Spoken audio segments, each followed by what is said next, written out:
ഈ നമുക്കറിയാം തെരഞ്ഞെടുപ്പിന് ശേഷം ഈ സുധാകരനെ KPCCയുടെ അധ്യക്ഷ പദവിയിൽ നിന്ന് മാറ്റുന്നതിനും മറ്റും ചില കോൺഗ്രസിൽ നടന്ന നീക്കങ്ങളും ചർച്ചകളും അതുമായി ബന്ധപ്പെട്ട് സുധാകരൻ നടത്തിയ പ്രതികരണങ്ങളുമൊക്കെ നമ്മൾ കണ്ടതാണ്. ഇത് യഥാർത്ഥത്തിൽ ഇത്തരം ശ്രമങ്ങൾ ഇങ്ങനെ ഈ തരത്തിൽ ഈ രീതികൾ ഉപയോഗിച്ചുകൊണ്ട് ഒരു നേതാവിനെ അപായപ്പെടുത്താനോ അല്ലെങ്കിൽ രാഷ്ട്രീയമായി ഇല്ലായ്മ ചെയ്യാനോ ശ്രമങ്ങൾ നടക്കുന്നു എന്ന പരാതി കോൺഗ്രസിനകത്ത് നേരത്തെ ഉയർന്നിരുന്നു. ഞാൻ പറയുന്നത് ഇപ്പോഴാണ് ഈ തെളിവുകൾ വരുന്നത്. പക്ഷേ ഇങ്ങനെയൊക്കെ ചില ശ്രമങ്ങൾ ഉണ്ടായിരുന്നു എന്ന കാര്യം നേരത്തെ രാജ്മോഹൻ ഉണ്ണിത്താൻ പറയുന്നുണ്ട്. അങ്ങനെയെങ്കിൽ ഈ ചില നേതാക്കളെയൊക്കെ ലക്ഷ്യമിട്ട് കോൺഗ്രസിനകത്ത് ഇങ്ങനെ നടക്കുന്നു എന്ന് പാർട്ടി വേദികളിൽ എപ്പോഴെങ്കിലും ചർച്ചയായതായി ഓർക്കുന്നുണ്ടോ ഡാൻ?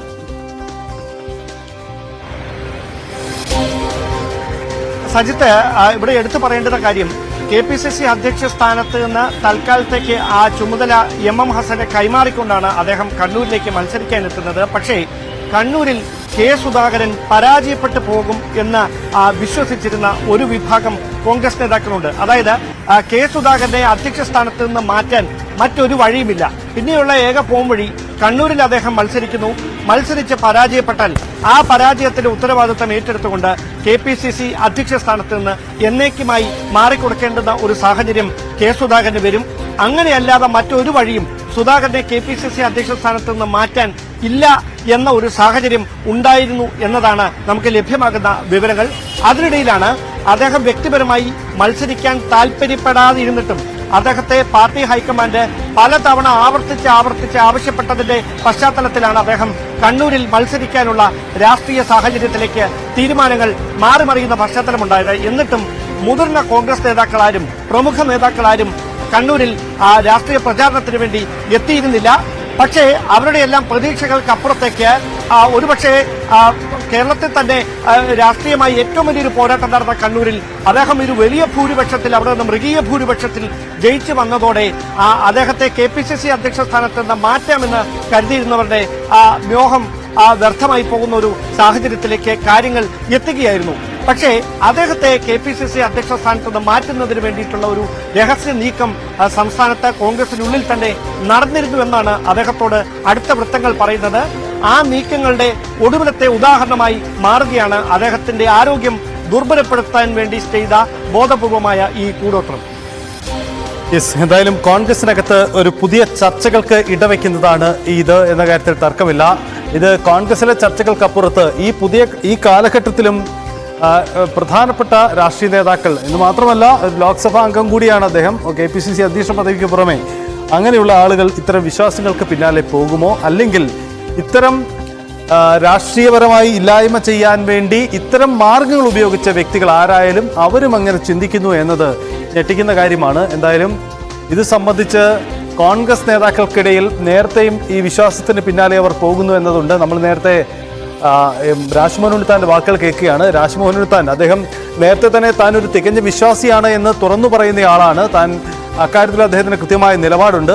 തന്നെ പൂട്ടാൻ, തന്നെ ഇല്ലാതാക്കാൻ, തന്നെ തെരഞ്ഞെടുപ്പിൽ തോൽപ്പിക്കാൻ കാസർഗോഡ് ഇത്തരം ഹീനമായ മാർഗങ്ങൾ ചെയ്തിരുന്നു എന്ന കാര്യം നേരത്തെ രാജ്മോഹൻ ഉണ്ണിത്താൻ തന്നെ ന്യൂസ് 18നോടും തുറന്നു പറഞ്ഞിരുന്നു. ഇപ്പോൾ കൂടോത്തരത്തിൽ അദ്ദേഹത്തിന് വിശ്വാസമുണ്ട് എന്നുകൂടിയാണ് അദ്ദേഹത്തിന്റെ വാക്കുകൾ. കേൾക്കാം രാജ്മോഹൻ ഉണ്ണിത്താൻ്റെ വാക്കുകൾ. ഈശ്വരവിശ്വാസിയാണ്, കടുത്ത ഈശ്വരവിശ്വാസിയാണെന്നാണ് ഞാൻ മനസ്സിലാക്കുന്നത്. കൂടോത്രത്തിൽ വിശ്വാസമുണ്ട്, തീർച്ചയായിട്ടും. അത് ഫലിക്കുമോ? അത് വേറെ കാര്യം.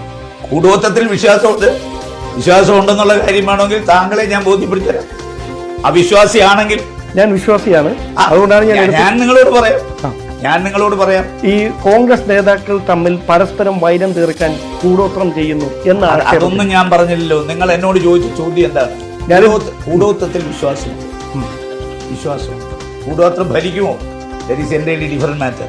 പക്ഷേ കൂടോത്രത്തിൽ വിശ്വാസമുണ്ടെന്ന് കാസർഗോട്ടെ മാധ്യമ പ്രവർത്തകരെ ഞാൻ വിശ്വസിപ്പിച്ചിട്ടുണ്ട്, അവരെയും ബോധ്യപ്പെടുത്തിയിട്ടുണ്ട്. നിങ്ങൾ ചോദിച്ച ചോദ്യം എന്താ? കൂടോത്രത്തിൽ വിശ്വാസമുണ്ടോ? ഉണ്ട്. വിശ്വാസം അത് ഫലിക്കുമോ? അത് രണ്ടാമത്തെ വിഷയം. പക്ഷേ ഈ തെരഞ്ഞെടുപ്പ് സമയത്ത് അത്തരം ഒരുപാട് ഹീനമായ പ്രവൃത്തികൾ എൻ്റെ തെരഞ്ഞെടുപ്പ് കമ്മിറ്റി ഓഫീസിലും എൻ്റെ വീട്ടിലും ചെയ്തിട്ടുണ്ട്. അത് ഫലിച്ചോ ഇല്ലയോ എന്നുള്ളത്, ഫലിച്ചെങ്കിൽ ഞാൻ 1 ലക്ഷത്തിന് എത്തില്ലോ. പക്ഷേ ഇത്തരം ഹീനമായ പ്രവൃത്തികൾ കണ്ടുപിടിച്ച് നശിപ്പിക്കുന്ന ആളുകളും ഉണ്ട് ഇവിടെ. സൽപ്രവൃത്തി ചെയ്യുന്ന ആളുകളുണ്ട്. മനസ്സിലായോ? അതുകൊണ്ട് എന്നെ നശിപ്പിക്കാൻ ശ്രമിച്ച ഒരു കൂടോത്രവും ഭരിച്ചിട്ടില്ല. കൂടോത്രം ചെയ്തവന്റെ കാശ് പോയതല്ലാതെ ഒരു പ്രയോജനം കിട്ടിയിട്ടില്ല. കാരണം അപ്പോഴപ്പോൾ കണ്ടുപിടിച്ച് ഞാൻ നശിപ്പിക്കുന്നു. അത് കാസർഗോട്ടെ മാധ്യമ പ്രവർത്തകർക്ക് ഉത്തമ ബോധ്യം ഞാൻ വരുത്തി കൊടുത്തിട്ടുണ്ട്. മനസ്സിലായോ? അതുകൊണ്ടാണ് ഞാൻ ചോദിച്ച കൂടുവാത്തത് വിശ്വാസമുണ്ട്. ഉണ്ട്.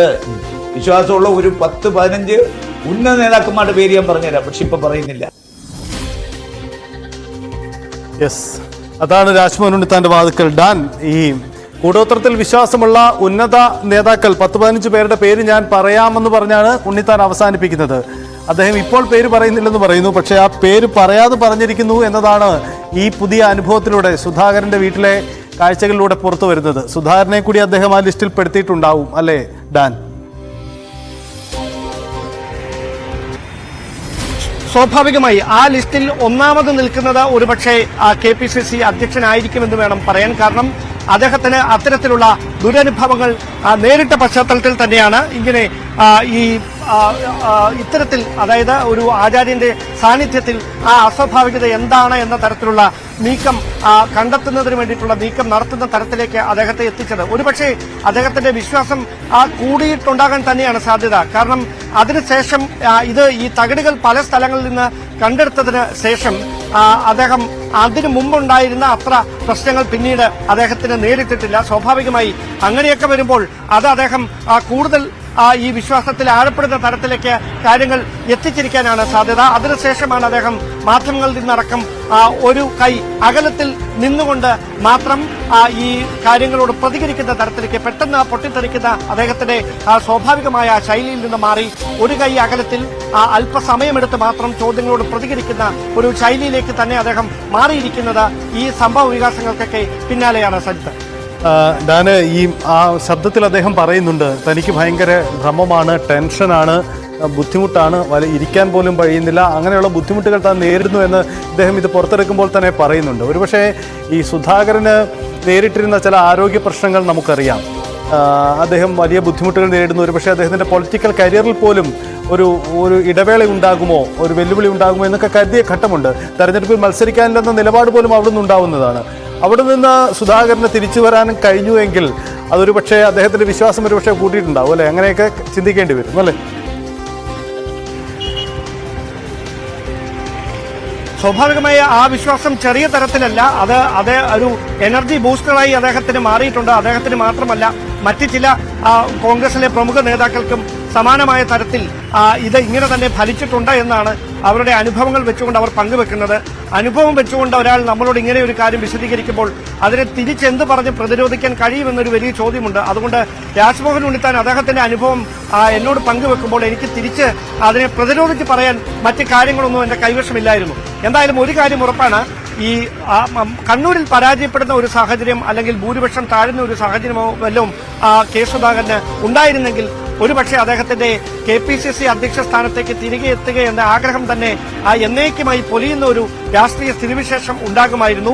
അങ്ങനെയൊരു പശ്ചാത്തലം അദ്ദേഹത്തോടൊപ്പമുള്ളവർ മുൻകൂട്ടി കണ്ടുകൊണ്ട് തന്നെയാണ് അദ്ദേഹം ഈ തെരഞ്ഞെടുപ്പിൽ മത്സരിക്കേണ്ട എന്ന് പോലും അദ്ദേഹത്തോട് അവർ വ്യക്തിപരമായി അഭിപ്രായപ്പെടുന്ന ഒരു രാഷ്ട്രീയ സാഹചര്യം ഉണ്ടായത്. പക്ഷേ അദ്ദേഹം അതിനോടൊന്നും പ്രതികരിച്ചിരുന്നില്ല. അല്ലെങ്കിൽ അദ്ദേഹം ഹൈക്കമാൻഡ് നേതൃത്വവുമായി കാര്യങ്ങളിൽ പലതവണ കൂടിയാലോചനകൾ നടത്തി താൻ KPCC അധ്യക്ഷ സ്ഥാനത്ത് തന്നെ തുടർന്നോളാം. അദ്ദേഹം അപകടം മറത്തിരുന്നു. അദ്ദേഹത്തെ അവിടെ നിന്ന് തൽക്കാലത്തേക്കെങ്കിലും മാറ്റിയാൽ പിന്നീട് തിരികെ വരവ് വലിയ ശ്രമകരമായ ദൌത്യമാകും എന്ന കൃത്യമായ ബോധ്യം KPCC അധ്യക്ഷനുണ്ടായിരുന്നു. അതുകൊണ്ട് തന്നെയാണ് അദ്ദേഹം നിർബന്ധ ബുദ്ധിയോടെ താൻ കണ്ണൂരിലേക്കില്ല എന്നൊരു രാഷ്ട്രീയ നിലപാട് എടുത്തുകൊണ്ട് അദ്ദേഹം ഈ തെരഞ്ഞെടുപ്പ് അടുക്കുന്നതിന് മുമ്പ് തന്നെ ഇനി പാർലമെന്റിലേക്ക് മത്സരിക്കാനില്ല എന്ന തരത്തിലുള്ള അഭിപ്രായ പ്രകടനങ്ങളൊക്കെ നടത്തുന്ന ഒരു സാഹചര്യം ഉണ്ടായത്. പക്ഷേ പിന്നീട് സ്ഥിതിഗതികൾ മാറിമറിയുകയായിരുന്നു. ഹൈക്കമാൻഡിന്റെ കൃത്യമായ നിർദ്ദേശം, അങ്ങനെ നിർദ്ദേശം വന്നതിന് പിന്നിൽ പോലും കേരളത്തിൽ നിന്നുള്ള ചില പ്രമുഖ നേതാക്കളുടെ സമ്മർദ്ദമുണ്ടായിരുന്നു എന്ന സൂചനകളും അദ്ദേഹത്തോട് ഒപ്പമുള്ളവർ പങ്കുവെക്കുന്നു. അത് തന്നെയാണ് ഇത്തരത്തിൽ ഈ രാഷ്ട്രീയ കേരളത്തെ ഞെട്ടിക്കുന്ന തരത്തിൽ KPCC അധ്യക്ഷനെ പിന്നിൽ നിന്ന് ദുർബലപ്പെടുത്താൻ, അദ്ദേഹത്തിന്റെ ആരോഗ്യം ദുർബലപ്പെടുത്താൻ അദ്ദേഹത്തിന്റെ തന്നെ വസതിയുടെ കന്നിമൂലയിൽ കൂടോത്രം ചെയ്തു എന്ന തരത്തിലുള്ള ഞെട്ടിക്കുന്ന വിവരങ്ങൾ, ദൃശ്യങ്ങളും ശബ്ദ സംഭാഷണവുമായി പുറത്തുവരുന്നത്. എന്തായാലും കേരളത്തിൽ കൂടോത്രം വയ്ക്കുന്നവർക്ക് ഡിമാൻഡ് ഉണ്ടാകുന്ന അനുഭവമാണ് സുധാകരന് പങ്കുവെക്കാനുള്ളത്. കഴിഞ്ഞ ആഴ്ചകൾക്ക് മുമ്പാണ് സുധാകരന്റെ വീട്ടിൽ നിന്നും ഒരു ജ്യോത്സ്യന്റെ സഹായത്തോടെ ഇങ്ങനെ കൂടോത്രം കുഴിച്ചെടുത്തത്. പ്രത്യേക രൂപങ്ങൾ, തകിടുകളൊക്കെ സ്ഥാപിച്ചുകൊണ്ട് തെയ്യക്കോലങ്ങൾക്കിടയിൽ, ഈ തെയ്യ രൂപത്തിന്റെ ഇടയിൽ ഇത് സ്ഥാപിച്ചുകൊണ്ടായിരുന്നു അവിടെ നിന്നും ഇത് കണ്ടെടുക്കുന്നത്. എന്തായാലും ഉയർത്തുന്ന ചോദ്യങ്ങൾ നിരവധിയാണ്. കോൺഗ്രസ്